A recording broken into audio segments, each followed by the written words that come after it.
మూవీస్ని మనం టూ టైప్లో డివైడ్ చేయొచ్చు. ప్లాట్ డ్రివెన్ స్టోరీ, రెండు క్యారెక్టర్ డ్రివెన్ స్టోరీ.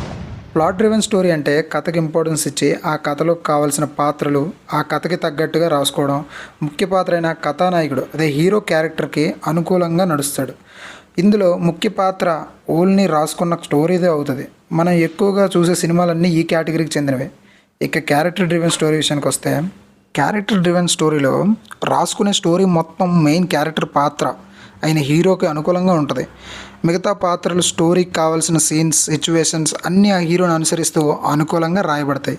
దీంట్లో మెయిన్ కథానాయకుడే మొత్తం సినిమాని నడిపిస్తాడు. అతని డిసిషన్స్, అతని మూమెంట్స్ ఇంకో సిచ్యువేషన్ని క్రియేట్ చేస్తాయి. ఇలాంటి కేటగిరీస్ ఆఫ్ స్టోరీస్లో హీరోస్కి ఒక డిఫరెంట్ క్యారెక్టరైజేషన్, ఒక యూనిక్ యాటిట్యూడ్ ఉంటుంది. చూసే ఆడియన్స్ ఇలాంటి పాత్రలు ధరించిన ఆ క్యారెక్టర్లో ఆ హీరోకి, ఆ యాక్టర్కి ఎక్కువ కనెక్ట్ అయిపోతారు. పూరి జగన్నాథ్ గారు ఒక ఇంటర్వ్యూలో ఇలా చెప్పారు: క్యారెక్టరైజేషన్ మీద రాసుకోవడం వల్ల హీరోస్కి పాత్రని స్ట్రాంగ్గా రాయొచ్చు. ఆడికి ఒక ఫిలాసఫీ ఉంటుంది. ఆ ఫిలాసఫీ వల్ల ఆడి కన్ఫ్యూజన్స్ ఉండవు. బాడీ లాంగ్వేజ్ ఉంటుంది, యాటిట్యూడ్ ఉంటుంది. ఇవన్నీ పర్ఫెక్ట్గా వర్కౌట్ అయితే అది స్టోరీ డ్రివెన్ కంటే చాలా స్ట్రాంగ్ ఇంపాక్ట్ ఇస్తుందని. సో ఇలా ఈరోజు మనం మాట్లాడుకోబోయేది ఇలా క్యారెక్టరైజేషన్పై వచ్చిన టాప్ తెలుగు మూవీస్, వాటి ఇంపాక్ట్ గురించి చెప్పుకుందాం. So hello all, this is Pavan Kalaga. Today topic is top characterization movies of Telugu film industry. Let's get start.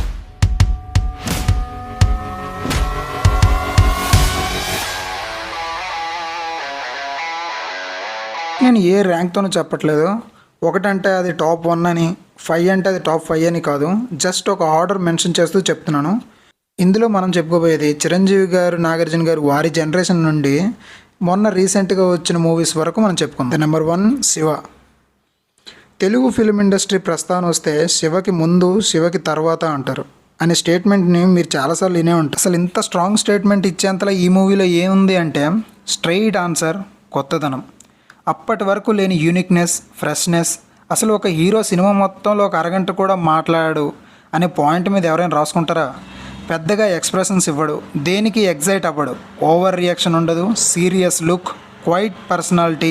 ఇలాంటి క్వాలిటీస్తో ఒక క్యారెక్టర్ని రాసి అతనితో ఒక చైన్ లాగించి ఫైట్ చేస్తే ఆడియన్స్ ఆ మూవీకి హైనెస్కి స్టన్ అయిపోయి తెలుగు సినిమా ఉన్నంత వరకు గుర్తుండిపోయేలా చేస్తారు. అంటే ఆ మూవీ ఇంపాక్ట్ ఆ టైంలో అలా ఉండేది. ఒక డిస్ట్రిబ్యూటర్ రిలీజ్ డే రోజు మొదటి షో రెస్పాన్స్ గురించి నాగార్జున గారి కజిన్ అయిన అదే ప్రొడ్యూసర్ గారికి ఫోన్ చేసి, సార్ అసలు థియేటర్లో ఏ రెస్పాన్స్ లేదు సార్, ఆడియన్స్ క్వైట్గా ఉన్నారు, ఎందుకో తేడాగా ఉంది, నచ్చలేదనుకుంటా అన్నారంట. మళ్ళీ అతనే ఫోన్ చేసి ఈవినింగ్ షోకి, సార్ ఆడియన్స్ సైలెంట్గా ఉండటం కాదు, స్టన్ అయి ఉన్నారు, ఇలాంటి స్క్రీన్ ప్లే మూవీని ఇప్పటి వరకు చూడకపోవడంతో ఆ స్టన్నింగ్ అయి ఉన్నారు సార్ అని అన్నాడు. ఇలా చెప్పుకుంటూ పోతే శివ మూవీ టైంలో ఎన్నో నమ్మలేని విషయాలు, ఎన్నో వండర్స్ జరిగాయి. అప్పటి యూత్ సైకిల్ చైన్స్ పట్టుకొని తిరగడం, ఏదేమైనా తెలుగు ఇండస్ట్రీలో శివ ఒక మర్చిపోలేని force. The next one in the list Khaidi. ఖైదీని అందరూ స్టోరీ బాగుంది అండ్ చిరంజీవి గారి యాక్టింగ్ బాగుంది, అందుకే అది ఇండస్ట్రీ హిట్ అయింది అంటారు. కరెక్టే, కానీ ఇంకో కోణం ఏంటంటే హీరో క్యారెక్టరైజేషన్. కోదండరామరెడ్డి గారు మెయిన్ లీడ్ క్యారెక్టర్ని రాసుకునే విధానం. మూవీలో మనకి ఒక కొత్త చిరంజీవి కనిపిస్తాడు. ఓపెనింగ్ నుండే సీరియస్, ఏదో ఒక మనోవేదన, ఒక బాధ, కోపం ఇవన్నీ ఒక వ్యక్తిలో ఉంటే, ఆ వ్యక్తికి ఒక టార్గెట్ ఉంటే, ఆ టార్గెట్ పగ అయితే తను దానికోసమే బతుకుతున్నా అనే మాటతో ఉంటే, అప్పటి వరకు ప్రేమ, కుటుంబ బంధాలు ఉండే సినిమాలు సడన్గా పగ అనే పాయింట్తో రావడం కొత్తదనం. సూర్యం క్యారెక్టర్లో ఉండే ఆ రఫ్ మాడ్యూల్ అయితే నాకు ఎన్నిసార్లు చూసినా ఫ్రెష్నెస్ ఫీల్ ఇస్తూనే ఉంటుంది. చిరంజీవి గారు సూర్యం క్యారెక్టర్ని కసితో చేసినట్టు ఉంటుంది. Khaidi is one of the memorable movie, not only for Chiranjeevi garu, for entire Telugu film industry. And the next one in the list Idiot. ఇప్పుడు ఈ టైంలో అర్జున్ రెడ్డి ఎలాగో దానికి 10 టైమ్స్ అప్పట్లో ఈడియట్. అలా ఒక హీరో ఇలా కూడా ఉంటాడా, ఇంత బోల్డ్గా, ఇంత ఇర్రెస్పెక్ట్, ఇలాంటి నెగిటివ్ క్వాలిటీస్తో ఒక హీరోని క్యారెక్టర్ని డిజైన్ చేయొచ్చా? అలాంటి వాటితో ట్రెండ్ సెట్టింగ్ హిట్స్ కొట్టడం ఇంకో వంట. అప్పటి వరకు హీరో అంటే రాముడు, మంచి బాలుడు అనే దగ్గర నుంచి ఆడాలను వసే, రాయే, పోయే, రెస్పెక్ట్ తొక్క అనే వరకు వచ్చింది. చంటి ఒక aggressive and straightforward character. Commissioner కూతుళ్ళకి మొగులు రారా అనే డైలాగ్ ఒక హీరో చెప్పడం ఏంటి అసలు? ఆ ఫ్రెష్ ఫీలింగ్ ఆ టైంలో ఎలా ఉంచుకుంటేనే ఒక థ్రిల్ ఫీలింగ్ వస్తుంది. అప్పట్లో యూత్ని చాలా రోజులు ఒక క్యారెక్టర్ దగ్గర స్ట్రక్ అయ్యేలా చేసిందంటే ఆశ్చర్యపోక్కర్లేదు. And the next one in the list Pokiri. అసలు క్యారెక్టరైజేషన్ మీద సినిమాలు తీయాలని, హీరో క్యారెక్టర్ మీద స్టోరీ రాయాలన్నా Puri garu is a special director or writer in the Telugu film industry. ఇది నేను కాదు, పెద్ద పెద్ద స్టార్ హీరోస్ అండ్ డైరెక్టర్స్ చెప్పిన మాట. ఆయన మార్క్ అలాంటిది. మరి హీరోకి పర్పస్ ఉండదు, క్రిమినల్స్తో కలిసి తిరుగుతాడు, అనయ్య ఎవరిది అంటాడు, సిగరెట్లు కాలుస్తాడు, డబ్బులకు మనుషుల్ని కొడతాడు, మాఫియా గ్యాంగ్స్తో పనిచేస్తాడు. ఈ పాయింట్స్తో, ఈ క్వాలిటీస్తో ఒక విలన్కి ఇచ్చే పాత్ర ఇది. పర్పస్ లేని పండుగాడు కట్ చేస్తే మైండ్ బ్లాక్ అయ్యే twist. Pandugadu to Krishna Manohar IPS. సినిమాల్లో ట్విస్ట్లకి ఒక బూస్టింగ్ పాయింట్ ఇచ్చిన మూవీ ఇది. అసలు పండుగాడి క్యారెక్టర్కి ప్రభావితం అవ్వని వాళ్ళు, కనెక్ట్ అవ్వని కుర్రాళ్ళు, యూత్ ఉండరేమో. డ్రెస్సింగ్, హ్యాండ్ కర్చీఫ్, ఆ మాట తీరు, యాటిట్యూడ్ మహేష్ బాబుని అభిమానుల ప్రభంజనం క్రియేట్ చేసిన movie. Pokiri is a once in generation blaster. It's a wonder, it's a thunder, it's a wow అంతే.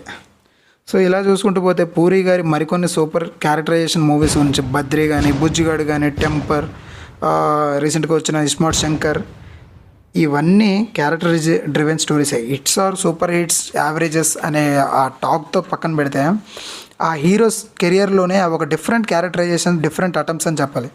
అంతవరకు వాళ్ళు వేరు, ఈ మూవీస్ నుంచి వాళ్ళు వేరు. Acting, body language, dialogues, attitude, ఇలా everything is different. We can forget those movies, but we can't forget those roles and characters of those heroes. Next in the list, Arjun Reddy. Arjun Reddy, it's not just movie, it's a drug. అలవాటైతే వదులుకోలేని drug, ఒక వ్యసనం. అర్జున్ క్యారెక్టర్కి college students ఎంతలా addict అయ్యారంటే movie వచ్చిన కొన్ని సంవత్సరాల వరకు యూత్ ఆ మాడ్యూల్లో ఉండిపోయారు. లవ్ స్టోరీస్లోనే ఇదో కొత్త, uncomparable with any other films. It's a glass piece, hard in touch, break if loses. ఇలాంటి రిస్కీ కాన్సెప్ట్తో ఒక డాక్టర్ ఇలాంటి బిహేవియర్తో ఉంటాడా అని కూడా ఎవరు అనుకోరు. అర్జున్ క్యారెక్టర్ ఇచ్చిన ఇంపాక్ట్ విజయ్ దేవరకొండ తర్వాత తీసిన కొన్ని మూవీస్కి ఆయనతో పాటు ఆడియన్స్ కూడా అర్జున్ రెడ్డి మాడ్యూల్నే ఇమాజిన్ చేసుకున్నారు. Arjun Reddy once in a life time movie for an actor like Vijay. మళ్ళీ మళ్ళీ ఇలాంటి మూవీస్ రావు, చాలా అరుదైన రకం. ఆ టైప్ ఇంపాక్టబుల్ మూవీస్ విజయ్ నుంచి మరొకటి వస్తే చాలు, ఈ ట్రోల్స్, యాంటీ ఫ్యాన్స్ అన్నీ షట్ డౌన్ అయిపోతాయి. And the next one in the list, Pushpa. మనం ఈ మధ్య కాలంలో తెలుగు ఫిలిం ఇండస్ట్రీలో ఎక్స్పీరియన్స్ చేసిన మరో క్యారెక్టరైజేషన్ మీద రాసుకున్న మూవీ ఇది. Pushpa is a self respective and leader abilities కలిగిన వ్యక్తి. ఒకటి కింద ఉండడం, ఒకటి మాట వినడం దొబ్బం. లాభం లేకపోయినా పర్లేదు, రెస్పెక్ట్ మాత్రం ఉండాలి బిగులో. తను తీసుకునే డిసిషన్స్ మొత్తం మూవీని నడిపిస్తుంటాయి. తను వేసే ప్రతి మూమెంట్ నెక్స్ట్ సీన్ క్రియేట్ చేస్తూ ఉంటాయి. మూవీ అందరికీ అంతలా అట్రాక్ట్ అవ్వకపోయినా పుష్ప క్యారెక్టర్ మాత్రం వరల్డ్ వైడ్గా రీసౌండ్ చేసింది. బన్నీ అన్నకి నేషనల్ అవార్డు తెచ్చిపెట్టింది. Pushpa 2 will make some more wonders. Animal గురించి ఒక సపరేట్ వీడియోని చేద్దాం అనుకుంటున్నాను. సో డీటెయిల్స్ అయితే ఎక్కువగా చెప్పను, but it's a hard heating sixer shot by the Sandeep Reddy వంక. సో ఎన్ని సినిమాలు వచ్చినా మెయిన్ లీడ్ హీరో క్యారెక్టర్కి ఒక క్యారెక్టరైజేషన్ ఉంటే ఆ మూవీ హిట్ అవ్వడమే కాదు, ఆ రోల్ ఆడియన్స్కి గుర్తుండిపోతుంది కూడా. Maximum industry hits, game changer movies అన్నీ ఈ కోవకు చెందినవే. సో ఇవి నేను చూసిన, నాకు నచ్చిన క్యారెక్టరైజేషన్ మూవీస్. నేను ఏదైనా మిస్ అయ్యానని మీకు అనిపిస్తే కామెంట్లో చెప్పండి, will make on it. And this is Pawan signing off, and thanks for watching. If you like the video, just like it and try to subscribe, and thanks for your time.